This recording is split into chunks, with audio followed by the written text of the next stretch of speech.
Alcohol poisoning যেটা আসে সেটা অধিকাংশ দেখা যায় যে মিক্সড অ্যালকোহল থাকে। এটা ইথানল সাধারণত অ্যালকোহল হিসেবে খাওয়া হয়, কিন্তু এর সাথে অনেক সময় মিথানল মিক্স করা থাকে। এই মিক্সড অ্যালকোহল খেলে শরীরে বিষক্রিয়া তৈরি হয় এবং বিষক্রিয়ার কারণে রোগী মারা যায়। এটা আসলে অত্যন্ত বিষাক্ত পদার্থ। এটা খেলে যে কেউ খুব সামান্য পরিমাণ খেলে মারা যেতে পারে। এটা 1-2 দিনের বেশিও থাকতে পারে।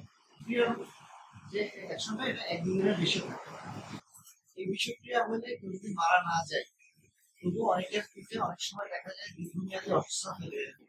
লিভারের ক্ষতি হতে পারে, তার চোখের ক্ষতি হতে পারে বা অন্ধ হয়ে যেতে পারে, আর তার ফুসফুস ড্যামেজ হতে পারে, তার অন্ত্রের সমস্যা হতে পারে। এই সমস্যাগুলো যে কারণ থেকে এই পয়জনের ফলে হতে পারে। আমি ডাক্তার এ কে নাসিমুজ্জামান, বর্তমানে ইএনটি কনসালটেন্ট ইনস্টিটিউট চুয়াডাঙ্গা করছি।